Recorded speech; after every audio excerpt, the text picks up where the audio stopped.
Alright, I know what you're gonna say.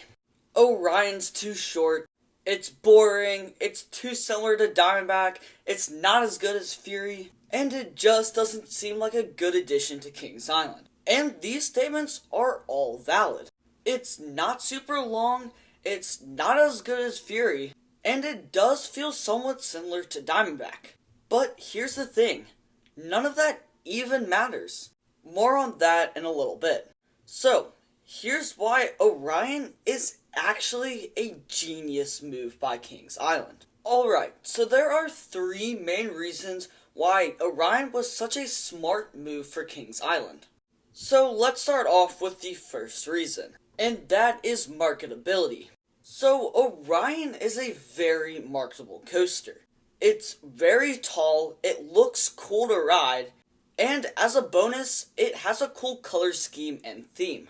It's super easily recognizable. If you walk up to just about any person who has been to Kings Island and show them a picture of Orion and ask them what coaster this is, almost every single person knows that it's Orion. And Kings Island did a very good job of marketing this as the biggest, baddest attraction at Kings Island. And the story and theme they put behind Orion was something that they could really lean in on their marketing material. They were able to tell the story and theme of Orion in just a short ad.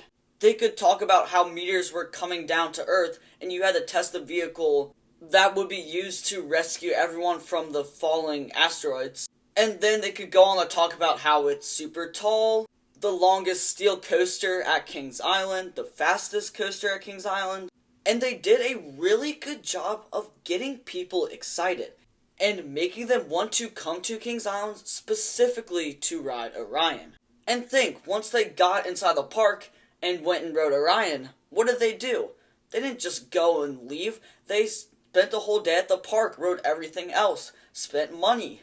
And then they were like, oh, that was a super fun experience. I should come back and ride Orion again and ride everything else in the park. And Kings Island made a lot of money from Orion because it got so many people in the park and got people excited and really made Kings Island like a local destination. Sure, everyone still loved Kings Island before, but now they have one of the biggest, baddest roller coasters you can ever ride. At this point, why wouldn't you go and spend a day at Kings Island and ride Orion? And then you can go and brag to your friends, oh, I rode Orion, the tallest coaster at Kings Island. And then they had to come and go and ride Orion. And then maybe you went with them. And it just started a whole cycle and got a lot of people into the park. Which brings me to the second reason why Orion was such a good move by Kings Island. It really incentivized people to come back to Kings Island once the pandemic began to calm down. Now, I know we all want to forget COVID-19. It was not a fun experience for anyone. But I remember back in 2020, when the pandemic began to calm down, I remember we went up to Kings Island pretty much to ride Orion. And back then I wasn't a coaster enthusiast. In fact, I was actually pretty scared of roller coasters still back then.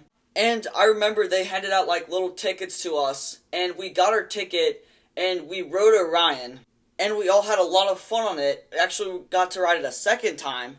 And then, we enjoyed the rest of our day at the park and had a really good time. I mean, obviously, we were still in masks and there was still social distancing and stuff, but we still had a good time at the park. And then we had such a good time that we decided to get passes for the next year because we wanted to go to Kings Island more often. And you know what got us out the door and actually to Kings Island in the first place? Yeah, it was Orion.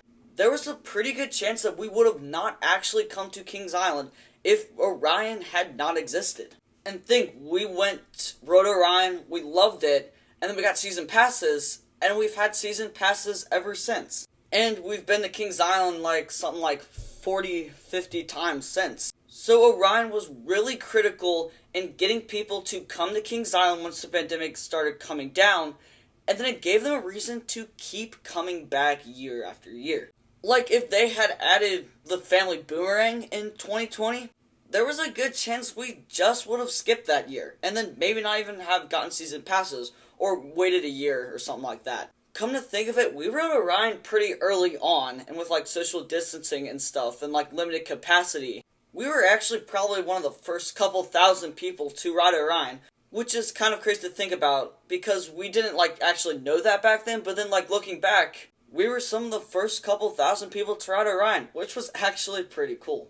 Alright, so Orion's still not the tallest, the fastest, the longest, and it doesn't really stack up to Fury like whatsoever.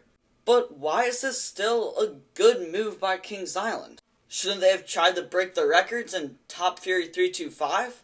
Well, the thing is, they really didn't have to. Now hold on, let me explain.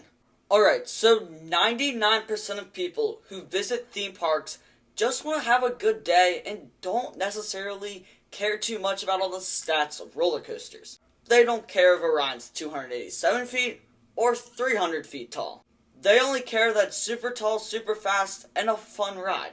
On the other hand, there's that 1% that actually cares about that stuff. Now sure, Kings Island could have spent a little more money, made it taller, faster, and longer, but they really didn't have to, because only 1% of the people who visit Kings Island on a given day would actually care or even notice. Think about it this way. Let's say you're cooking something for 100 people. If you make steak, 100 people will all enjoy it, but only one person will actually really care and really enjoy the steak for what it truly is. Or you could make hamburgers, still good, and 99 of those 100 people will still enjoy it and enjoy it the same amount, except for that one person who really wishes that it was steak. And think you just saved a ton of money cooking hamburgers instead of steak. I don't know if that made sense, but here's what I'm trying to say. It was not necessary for Kings Island and Cedar Fair to spend a bunch more money to break the records, make it better than Fury, when only 1% of the people visiting the park would even notice. I mean, that's just simple logic. Now yes, do we all wish that Orion was better than Fury? Of course. But Orion didn't have to be better than Fury. And it still had the same effect as if they had built basically a Fury 325 clone. I mean, which would have been awesome, but Orion is still a good ride. And think, everyone still came out and rode Orion when it opened and the pandemic calmed down and everything, just like they did for Fury 325. Orion will never be the tallest, the fastest, the longest coaster in the world, and it might be very similar to its next door neighbor Diamondback, but Orion had a job to do, and it didn't need to be the tallest, fastest, or longest to do it, and it did it very well. Drop a like, subscribe for more coaster content, and if anyone out there is wondering, Orion is a Giga.